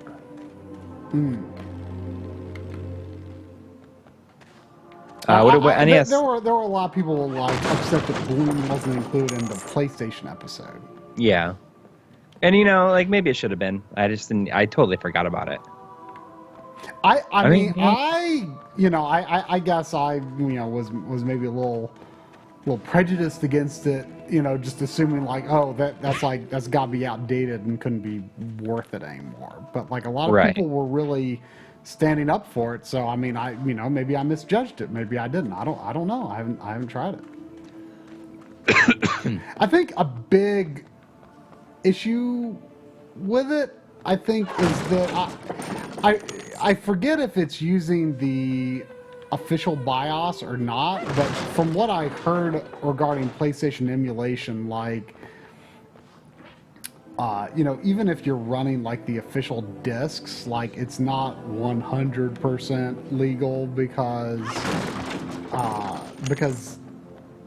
unless you're using like a alternate BIOS, like no one from what I've heard has made a system BIOS that works as well as the official one. I don't know how accurate that is, but that's what I heard. You know, like I say, emulation not my area of expertise. But Right. Neither of our areas of expertise. I do know that the Phone Dork is working on an episode, and it's going to feature a bunch of emulation. He was struggling with a Raspberry Pi on Facebook yesterday. You were struggling with a Raspberry Pi after I know. Christmas. Yep. And you were very frustrated because we get a lot of comments that are like, we're like, well, just get a Raspberry Pi. Boom, you're done. And Yeah, it's you're not that like, easy. It's a lot more complex to set up than you think. Maybe for people who are like very well versed in emulation and stuff, maybe it's a little easier, but even beyond that, you think it's pretty complicated. Yeah, I mean, a friend of mine that I knew back in my hometown, he's like working on a Raspberry Pi thing where he's like done a whole bunch of tweaks, like coding tweaks apparently that has got the lag, like cuts the lag down like quite a bit. Mm-hmm. So I'll mess around with that eventually. I just haven't had time or anything to mess around with that. Curious on our choice of NES. I mean, We both use RGB. use RGB top loader, RGB Yeah. modded top loader. I definitely think is the optimal. But the AV Famicom is also a good choice if you have a good cartridge converter. Though you know, because then that way you can use, you know, AV Famicom. You can use cartridges with expansion audio easily. You know, for Famicom. So if you have any interest in Famicom, I think the AV Famicom is a good choice. And in fact, that was my NES for a while. I used a cartridge converter because I was the only one that I modded for RGB. But you know, I'm so far into the deep end of this whole thing that I got an actual NES on top of that. So Yeah. I saw Greg Stewart in the chat there. I don't know if he's still around, but Greg, would you be interested in coming on the stream like in a few weeks? And I just got all these issues of EGM, and I thought it'd be really fun to just kind of go through them and like we could talk about some of like the random stuff that are. I mean, it was like before like you worked for them or anything, but I think it'd be fun to kind of just go through them and just like talk about like stuff that's like things that never came out or like changed form, you know, like I mean, because I like, you know, we have very very similar perspectives in a lot of ways, but you were much more heavily involved than I was at the time. But at the time, you probably had similar perspectives. Yeah, I just think it'd be really cool to have you on here again. I mean, I think that'd be great, and we wouldn't and we wouldn't really play anything probably. Yeah, I mean, I could set up the camera so we're looking at the magazine at the same That'd time. be awesome.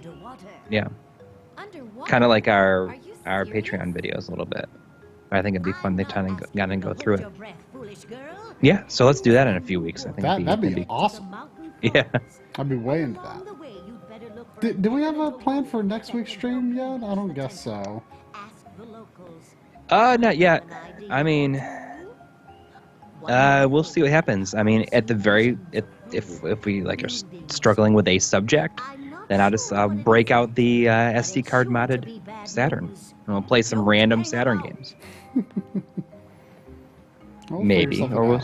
I mean, you know, it's cool that like me streaming is a much more viable option now. It seems. Yep. Yeah, I mean, you have now that you can do it. I mean, because I've been streaming like most of the time, I think, right? Well, yeah, and I mean, largely because, you know, I stream every Monday for the backloggery anyway, but also because your connection to YouTube just seems way more reliable. Yeah. But if this restream's going to work out, then good deal. Yeah, we're sending it to Twitch as well. We gotta like. Uh-oh. Uh-oh. What? Did it crash? Yeah, it crashed. Huh?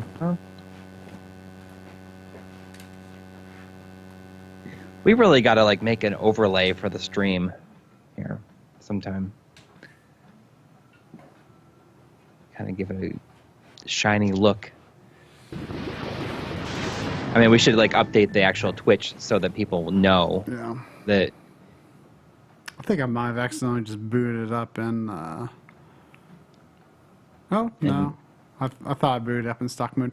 I thought it was supposed to be if you press the eject button, you boot it up in stock mode, official Microsoft mode, but that doesn't seem to always happen. But then I turned it off and then turned it back on during setup, and it booted in Microsoft mode. So I need to figure that out a bit better.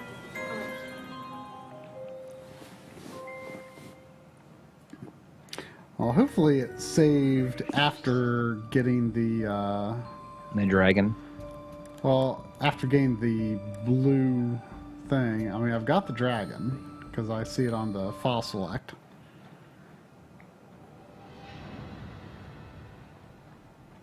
Fun fact about original Xbox, DVD region was set based on the remote control dongle you plugged in.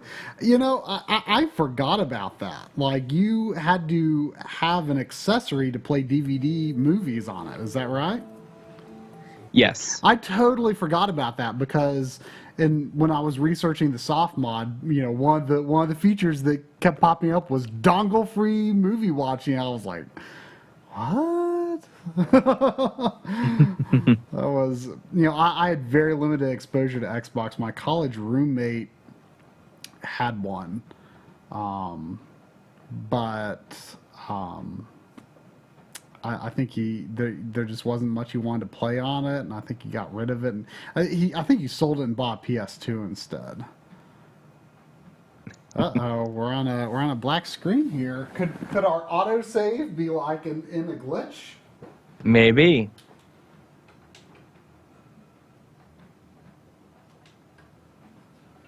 Well, if it can't be salvaged, maybe I'll try one more time, and if not, then I'll just boot up the 360 version. Okay.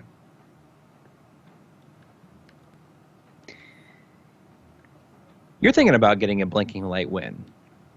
See a little talk about it. Yeah, I'd like to get. You'd like to get a high def NES. I'd like with the blink. Yeah. I've got two front loader NESs. One was my cousin's. So I mean, I'd like to keep one, you know, just pure stock. But yeah. See, it says copyright 2004 on the title screen. So really, at some point in 2004, you know, presumably, unless it was like really early 2005, like that would have been nuts for them to have. You know, I'm not a fan of title screens where the title is really small up in the corner like that. I can see that, I think.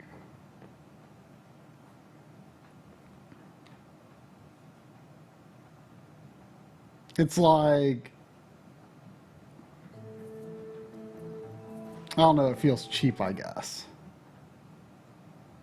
Yeah. I heard the music for a bit, but it had the loading, it had some music. That was better than the last attempt.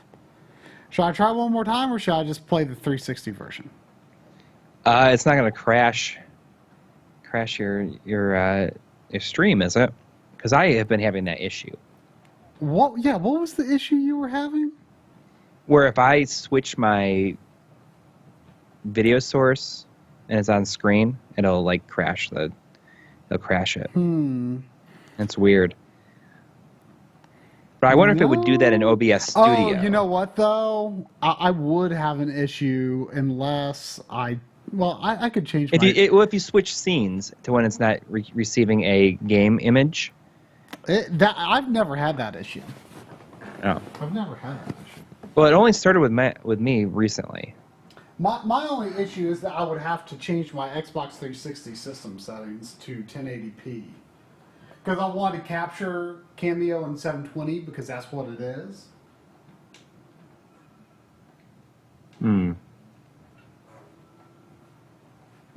I'll try it one more time, but I'll get the 360 game off the shelf. Okay.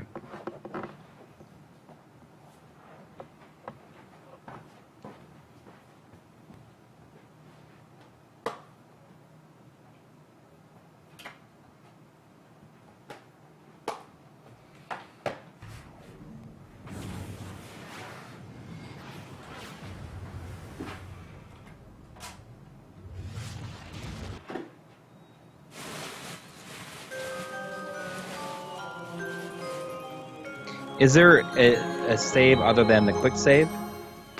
I don't think so.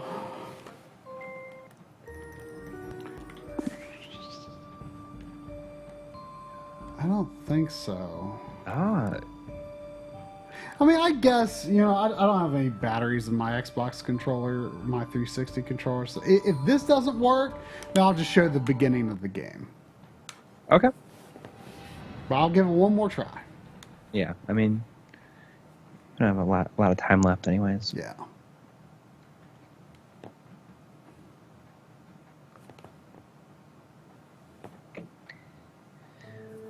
I guess Ultra HDMI is like readily available right now, according to Yoshi Knuckles in the chat. He says kits are in stock right now at the U.S. distributor too.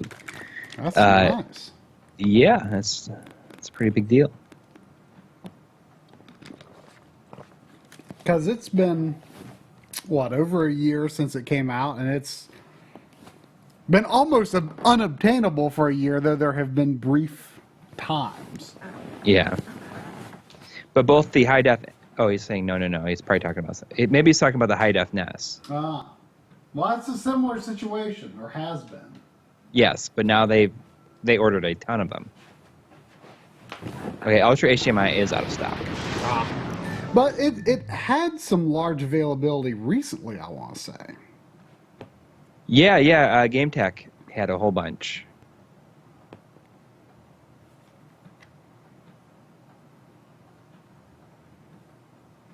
It's pretty exciting, Yeah. I mean, that's.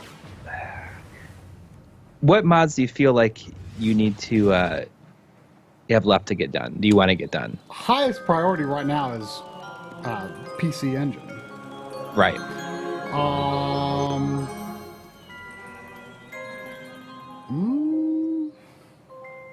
I mean, I guess high def NES is not a super huge priority. I wouldn't get high def NES if it wasn't for the fact that I feel like we should just have one on hand to use for the show. Right. Nothing really that I can think of. 3DS capture probably. Yeah. I mean, yeah, that's about what I can think of.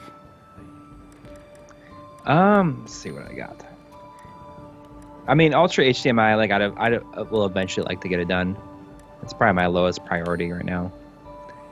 I'm gonna get a mod chip in my USPS 2, which I actually just arrived.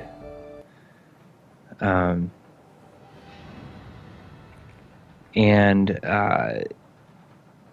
the Mega Video, Voltar is going to put the Mega Video in my Genesis and Master System. I think after that, I'm done. Yeah, I guess when I get the PSIO, I'll get a mod chip put into my my RCA jack unit. Right. Yeah, I mean, but the PSIO, I guess, is like still pretty spotty. Yeah. If that gets in a good spot, I wouldn't mind having a second Dreamcast, like to have some sort of media launching, Yeah. but Well, I mean, I would love to have that too, because I have one Dreamcast that has a dead drive in it, so I would love to get like the GD EMU, which is the SD card loader for that too. So does she lose all of her transformations? right. You start with just 3. There's 10 in the whole game. But you start with Chilla, Pummelweed, and Major Ruin. Is that who you are now? I'm No, Chilla. you're Chilla. Chilla.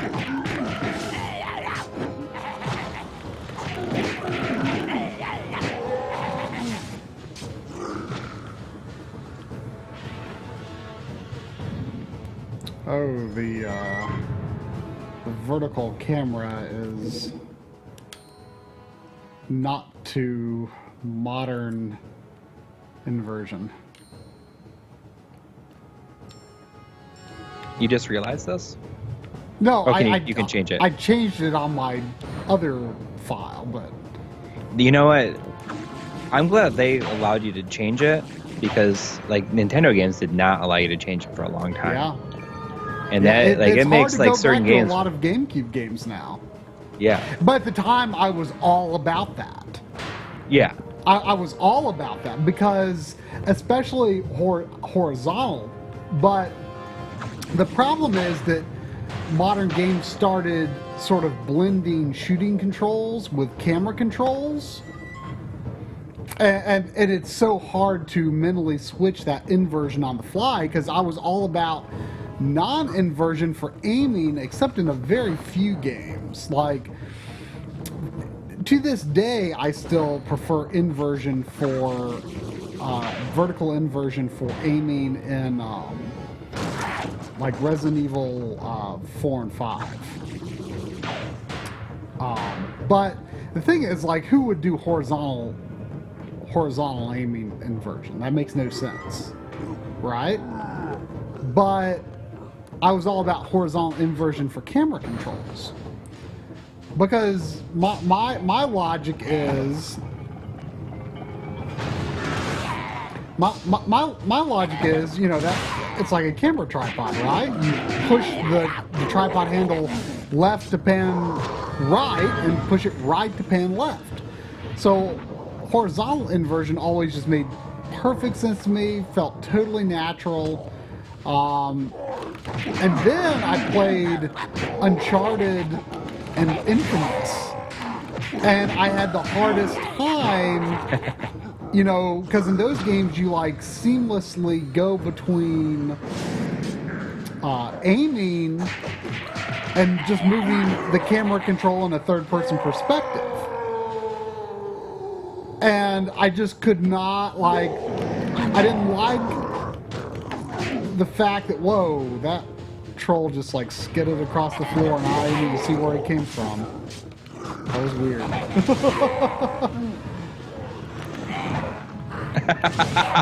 Did you see that? It's like sitting down.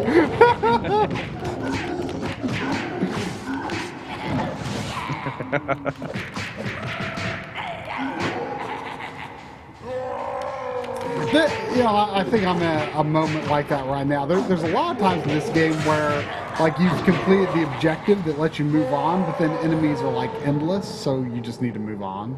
Mm-hmm.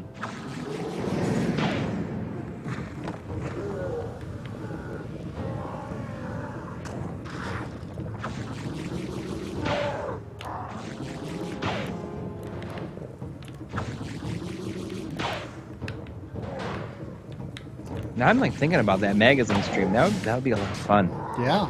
If anybody ever has any like suggestions of things that they like, you know, kind of not typical streaming things that they think might be fun for us to do, just like feel free to let us know. Time I streamed rewiring my setup. Yeah. But that was not a like. It was an not official, Sunday night. No. Yeah. No. But if people are like interested, like have some ideas of things they'd like to see, This kind of reminds me of like Metroid Prime. Going through the tunnels and stuff in the ball. Yeah, you do a lot of that stuff after you get major ruin.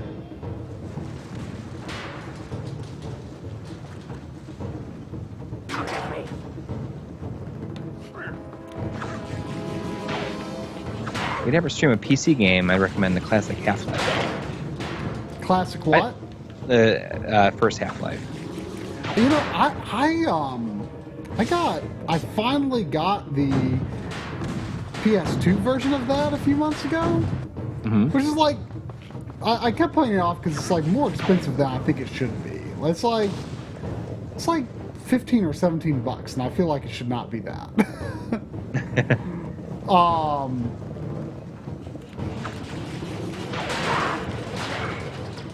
But it's you know, it's a lot better than I thought it would be. Like, it's got some pretty frequent load screens, but I think more frequent than the original game. But it's like, it's 60 frames. The controls are actually like really good for a first-person shooter of its time. Like, I was impressed. Like, I wanted to keep playing. And I don't even like the original Half-Life that much. I'm all about Half-Life 2. You know, like on that same note, I mean, not recently, but fairly recently, as I got the first Deus Ex on the PS2. And I wonder if it's like kind of it's the same way. Which Deus Ex have you played? I played the first one on the PC. Oh, okay. When I was in college. You know, everyone was way into the last gen Deus Ex, Human Revolution. Yeah. And that was Human Revolution, right? What was the one that came out recently? That was Mankind Divided. That's right. You know, I didn't like it that much. But people like loved that game. Yeah. Like, the only thing people like kind of didn't like about was the boss battles, but like I just thought the game was just not that fun. And I really thought I would like it, so I was disappointed. But that's the only Deus Ex I've played. And also, this part's really annoying, so I'm probably going to stop. I don't like this part. The importer says congratulations on reaching 200 plus members on Patreon, which is just like an insane number. Yeah, it's really crazy, and we're making some decent money. Patreon's doing some good stuff for us. Yeah. We're like sort of working right now on, you know, getting the systems and mods we need for a few RGB episodes, but soon, hopefully, we're hoping to put some of that money into travel for like, you know, interviews and you know, other exciting stuff like that. So we're kind of in an exciting spot with that stuff, I think. Yeah. I mean, we have like one like kind of a megaton episode like in the works. It's not an RGB episode. It's a mini doc, and it's kind of a it's kind of a big deal, it's a big secret too. It's a big secret, and like the state of the Patreon is like kind of allowing us to maybe travel to perhaps do some interviews in person. We hope. We don't really know yet. I mean, we're not. It hasn't been confirmed yet. The travel might not happen, but the episode is happening regardless. But if the travel happens, it's going to just like launch the quality of that episode into the stratosphere. It's like going to be unbelievable. Yeah, it's kind of for me. It's kind of a dream project. It's something I feel like you talked about before we were even considering doing this type of stuff. Right. And I mean, it's kind of funny because the seeds for this happening was like laid in a stream. It was, live stream. and even that was like laid like years randomly. It's like the circumstances in which this is happening are so crazy, and yeah, it happened through absolutely no effort of your own. Right. It just happened. But I mean, it's like the pieces were falling in place starting about 5 years ago. Randomly, because like I met a specific person, and that person happened to know somebody else who just happened to live like when I moved here to Cincinnati, like lives like down the street from me. It's insane, and it almost feels like destiny. You know what I mean? Like it's like if I could ever think of myself like as a kid thinking like, oh, like I'm going to be doing something like this. yeah. It's regardless of whether the interviews happen in person the way that we want it to, it's still going to be like an insane episode, and you're still doing something. You're working with footage that is kind of insane that you've got your hands on right now. Yes. It's nuts. It's awesome, and we can't say what it is. I don't know if we're even. I don't know if we're even going to really say or be able to say what the episode is until we release it. Right. It might just be out, and it's going to blow your minds. Well, hopefully it will. Some people might be like, ugh. Who knows? It's cool though. It's cool. It's definitely something to be excited for. Actually, I mean, we're working on several things that are going to release, in the next few months. I think people are going to be really excited for. And there's some pretty cool. There's a few things we aren't going to be talking about just yet, but you're going to be seeing things as soon as within the next month, the next 2 months, things that we aren't talking about right now that the people are going to be impressed with, I think. Yeah, I think it's going to be pretty exciting. I'm pretty pumped about it. Yeah, it's crazy. I just got to get this. I mean, I guess this thing I'm working on for next week is kind of something that there's some videos on it out there, but it's never really doesn't have a lot. It's kind of a rare machine. Mm-hmm, mm-hmm. It's not like something like amazingly awesome necessarily, but it's a unique thing that some people talk about, but it's just not really been shown off. Right, exactly. And it's not like this mind-blowing thing. Mm-hmm. But it's just something that hasn't really been there's not a ton of info out there. It's a unique thing that's worth doing for game preservation history's sake. Yeah. Yeah, and that's what is on tap for sometime next week. No, it is probably. not the Mega Drive Iowa Boombox combo. I wish it was, but it'd be cool. But he's got one of those, right? Greg Seward, he's got one. Yeah. There is a RGB SCART Switchers episode coming along fairly soon. I mean, I feel like I just got kind of the last piece for it. And that is, I mean, that's also on the upcoming schedule. It's in the forefront of our minds about it. Yeah. Hard to guess when the next system specific episode is, but hopefully not too long. But it's there's a lot. But it's going to be TurboGrafx 16. Almost certainly, I would say. I need to get mine modded, but almost certainly. I need to prioritize getting a few more games on hand for it too. Yeah. Just so that not everything is Bomberman 93. Yeah. But, All right. Is that going to do it? Anything else we want to talk about? I feel like we're wrapping it up Wrapping up early. We're wrapping up kind of early. It's okay though. I mean, the episode this week was a little, it's like did all right for a game episode. For just a plain old game episode, it's almost 10,000 now, which I'm more than happy with. I mean, that's not. There's other videos that blow up on the channel, and that's fine. I don't go into them expecting that. They're comparatively less work, and I just do them because I want to do them. And I know too that there are people who watch the channel who like those, who like how we look at game focused stuff.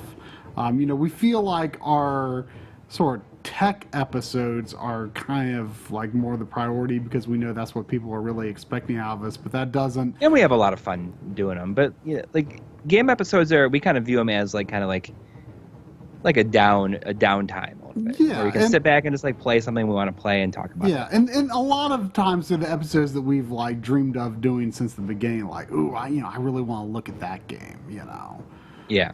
And I feel like that's what I like about having the little Rare After Nintendo sub-series is because it always, even though people keep warning me, like a lot of people are really warning me about Perfect Dark Zero, but, it's still like even if the game quality could be questionable moving forward, it's still like it gives me like something to look forward to. Like I always know there's going to be another Rare game episode that I'm going to be doing. Yeah. So we'll see. Anyway, and like I'm dying to do Phantasy Star 3. Mm-hmm. That's like. I just want to start playing it. Yeah. I just said, like last night I kind of spoiled. Like I really like the game, so like that one is like that's gonna be one of my next game-based episodes. But that's probably not gonna be until like at this rate, probably not gonna be until like May or next year. No. You need to make it a priority to do it this year. Definitely. Oh yeah. It's happening. Like I think the two main game episodes that I want to do this year's Phantasy Star 3, and I want to do a series on the Assault Suit games, a series, a single video of the entire series of all the Assault Suit games, like Assault Suit Lanos, Assault Suit Vulcan. I want to make some. There's like 2 to 3 multi-game episodes that are pretty high priorities in my mind. Who knows if I'll get to them all this year or not, but. Yeah. We'll see. Anyways.